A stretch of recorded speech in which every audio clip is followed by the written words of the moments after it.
I'm Scott, and this is episode 28 of What Makes This Map Great. This is the series where we take a deep dive into some classic games that hold a special place in my gaming heart.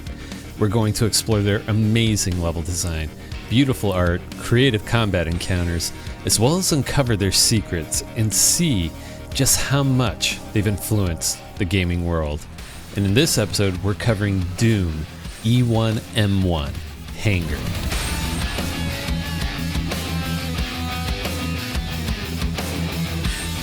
All sources used for this video will be linked down in the description below. If you enjoy the work that I'm doing here on this channel, please make sure to like, sub, do all of the YouTube stuff. It's greatly appreciated. Let's get into it. Hangar is the first map of the first episode in Doom, Knee Deep in the Dead. And this classic map is brought to us by the Ledge himself, John Romero. This level is an extremely important map because this was the first time many players experienced a first-person shooter back in 1993. As a result, there are some essential lessons, let alone jaw-dropping technological features on full display players will get to experience for the first time in this opener map for Doom. Since there aren't any keys to collect in this map, a player could essentially just beeline it straight to the exit, but if you've been watching my map breakdown videos, we're not going to do that. Of course, there are some monsters along the way that are going to do their best to take you down. You can expect to encounter zombie men, sergeants, and imps. There's plenty to go over, as well as 3 secrets which we'll make sure to uncover because they hold some very useful stuff. Let's not waste any more time. Let's dive right in. We enter the hangar. For several hours, radio comms were blowing up with the sounds of combat. Men yelling orders, screams, bones cracking, and then silence. This place is eerily silent as well. This arrival room has a central waiting space. Stairs descend down to a blue carpet, and center of it is a pile of bones and gibs. What could have done such a terrible thing?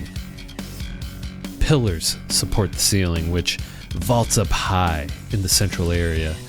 Tall windows overlook a courtyard, giving us a wonderful view of the mountainscape on Phobos.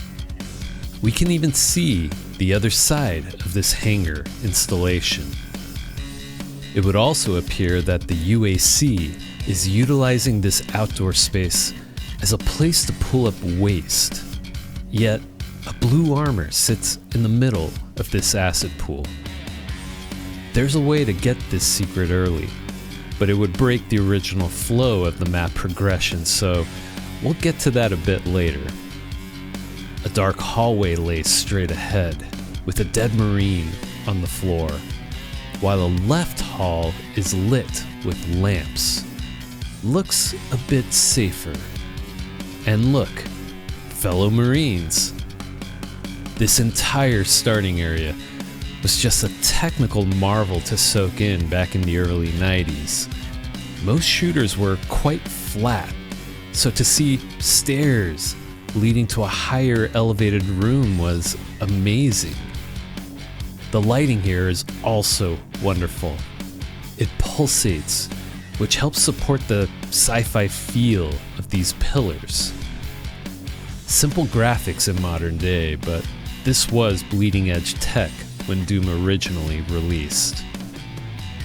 The pulsating lighting also contrasts well with the bright lit room up these stairs.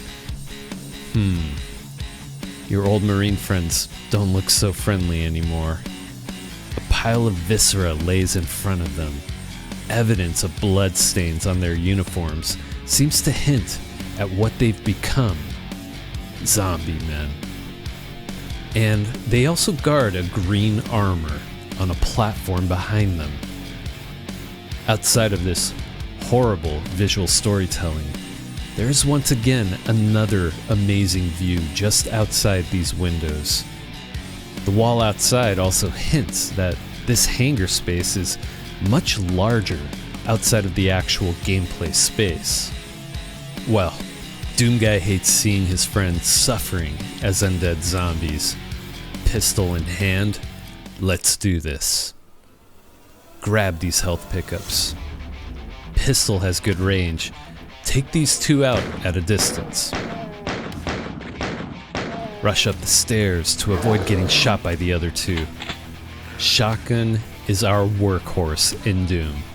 Grab the armor, rush down, take out these remaining zombie men. Clear.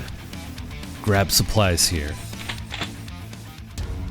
And we see a button on one of these pillars. Pressing this button will lower a wall to the right of the dual windows in the prior room here. Great way to grab the blue armor, but the flow of the map goes backwards from here. We'll get it via another secret entrance later. Instead, we'll be moving forward through this hallway. Again, a dark hall that leads to a well-lit door with a marine corpse in front of it, an ominous warning of danger to come. The rusted sci-fi texture panels on the wall make it seem like this hangar is fighting against the Phobos environment. And this door texture is classic, with its bevels and rivets. Also appears to have some rust and visible wear. The sound of hydraulic coils whine as we open the door and we experience this amazing room. The tech of the UAC is at full display here. The surrounding walls are made of tech panels with large bits and processors peeking through small windows.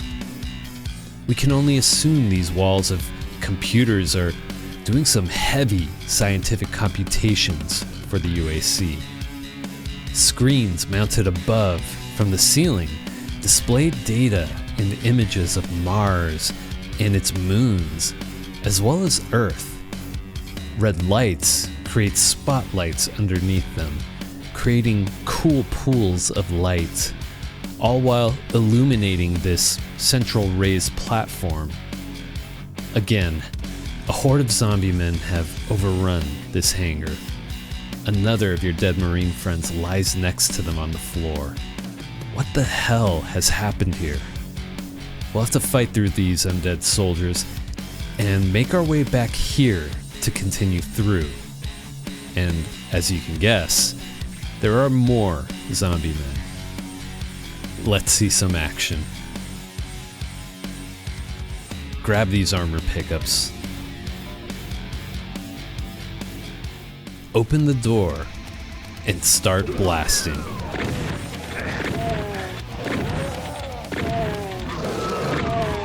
Shotgun makes quick work of these zombie men.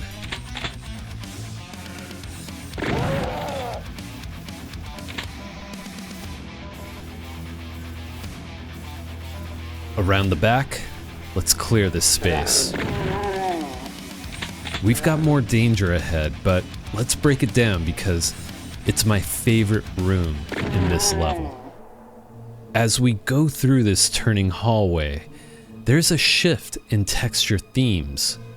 We transition from a fully technologically advanced room into a more industrial space with metal rusted panels. Even the brown panels transition into green stained ones, cluing us in on what's around the corner. Many zombie men guard this zigzagging walkway, with pools of acid flanking it to either side. There is a nice attention to detail along the sides of this walkway. You can see the acid staining and burning where the walkway touches the acid, a sure sign that it'll hurt if you step in. Notice the lighting here. It's being simulated as light coming in from the window. Such a cool detail for those that take the time to slow down and notice how the shadows are drawn into this room. And to make matters worse, 2 spiky imps stand guard on this top ledge. They'll be hurling demonic fireballs at you as you try to deal with the hit scan weapons of the zombie men, let alone navigate across this zigzagging walkway across the acid pools. But we've got a shotgun, and this thing has some range and power. Let me show you.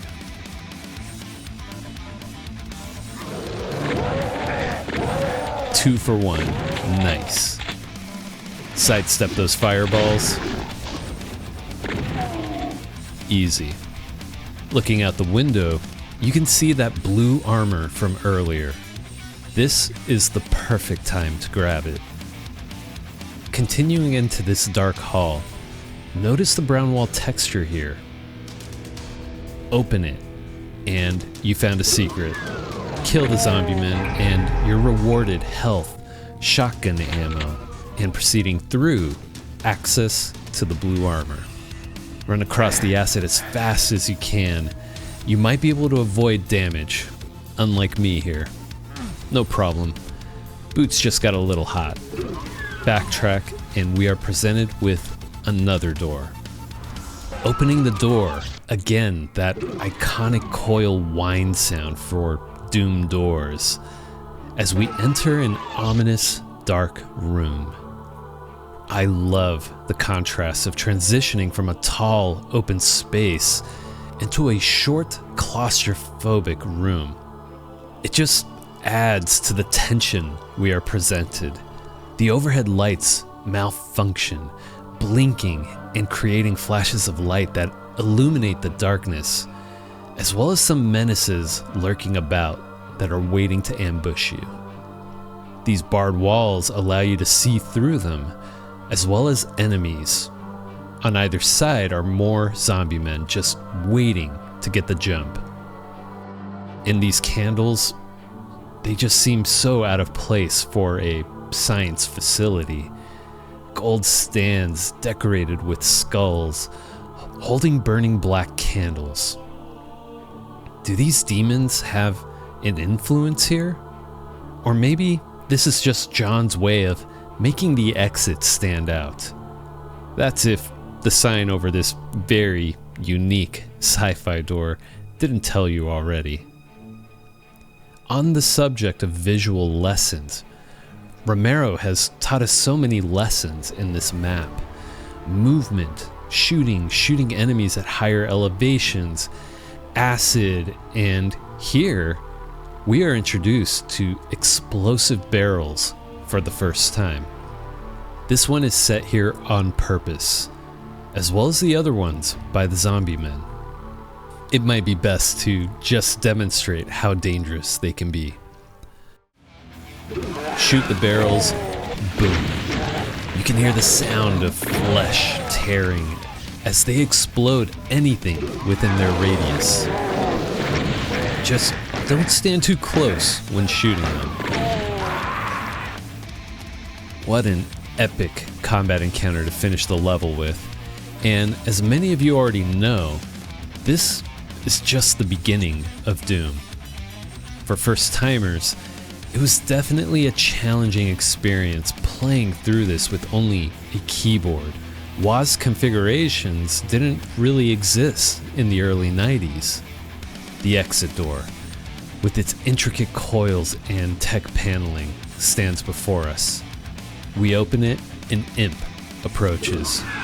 Shoddy all over its body, some final pickups, and the button to exit stands before us. But wait, we have two more secrets we almost forgot about. Backtrack back to the acid room. To our right, the imp platform is lowered.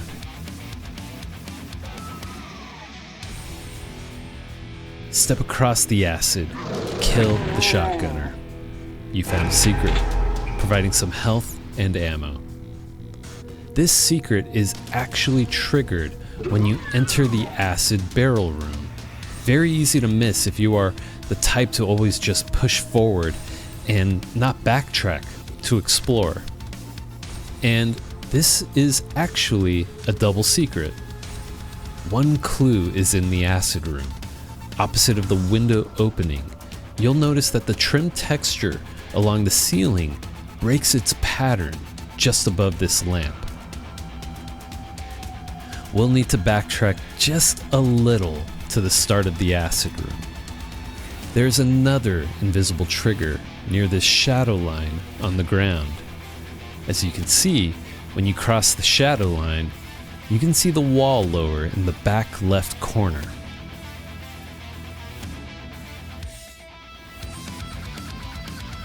You'll want to run quickly because it's on a timer.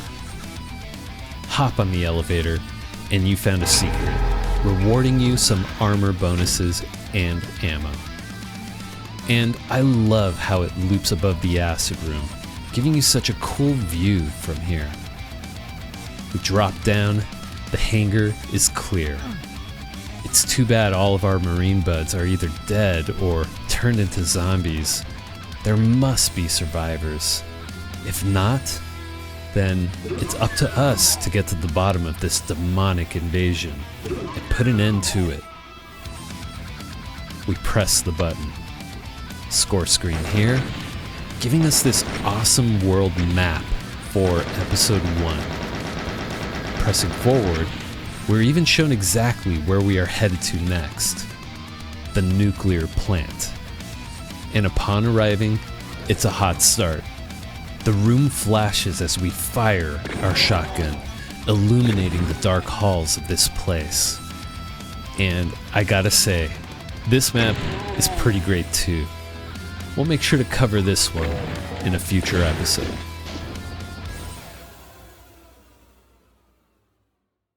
So here's the part where I go over some quick trivia regarding our featured map.